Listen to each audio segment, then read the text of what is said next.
ምዕራብ እዝ 47ኛ የምስረታ ዓመት ለማክበር ስንዘጋጅ ሰራዊታችን በርካታ ቦታዎች ተሰማርቶ በአገር ውስጥም በውጭም ግዳጅ እየተወጣ ነው። ሌት ተቀን 24 ሰዓት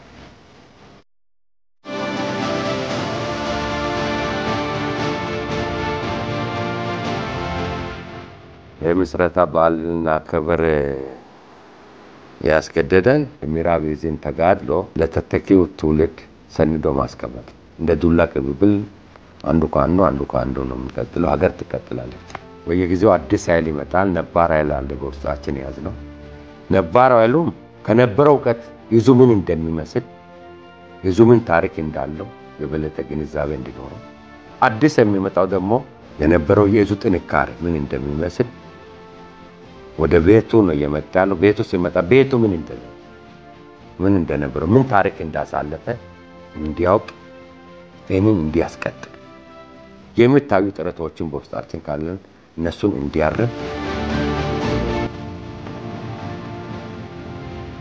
ህዝባዊነታችን ጠብቀን ይገኛል ነው። የህዝብ ድጋፍ አልተለየንም። ይበልጥ ማየት ማመን ነው ለሚባለው አይቶ አውቆ ከኛ ጎን እንዲሰለፍ ለማድረግ ነው። በተቻለ መጠን ባለፈው በነበሩ ስርዓቶችም ጭምር ኋላ ታሪኩም ጭምር አሁን የደረስንበት ደረጃ ለማስቀመጥ ተሞክሯል። በዚህ ተነስተው ከታች ጀምሮ በርካታ ስፖርታዊ ውድድሮች ተደርገዋል። ታች በሬጂመንቶቻችን ደረጃ በሻለቃዎቻችን ደረጃ የነበረው ውድድር ወደ ክፍለ ጦር መጣ። ከክፍለ ጦሮቻችን ውድድር ጨርሶ ወደ ኮር መጣ። ኮሮቻችን ውድድር ጨርሶ ወደ ኢዝ መጣ። ስታፎቻችንም የዙ ስታፍም በየመምሪያው የነበረውን ውድድር ማጠቃለያ እንደ ኢዛችን በሁሉም ስፖርት አይነት ብሎ ወታደሮችን ቶክሲን መታከለበት ከሙያችንም ሰፊ ጊዜ ተወስደው ውድድር ተደርጓል። ሌሎች ደግሞ ዝግጅታቸውን ጨርሰው ሁሉ ነገራቸውን ጨርሰው እያስከዱ ያሉ አሉ። ስለዚህ እነዚህም በአጭር ጊዜ ውስጥ ወደዛ ይገባሉ። በየአካባቢው ከማህበረሰባችን በተሰማራበት አካባቢ የኢዙን ታሪክ ገደል እያወሳ እያከበረ መጥቷል።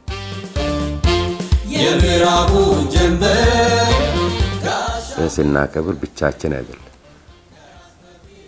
እንደ ተቋማችን በርካታ ኃይሎች አሉ፣ በርካታ ኢዞች አሉ፣ ህዝባችን አለ፣ መንግስት አለ፣ ሁሉም አለ፣ አካባቢ ህብረተሰብ አለ። ከነዚህ ጋር የማጠቃለያ ፕሮግራም ቅድም እንዳልኩት ደረጃ በደረጃ አምጥተናል። ስለዚህ በተሟላ እናጠቃልላለን።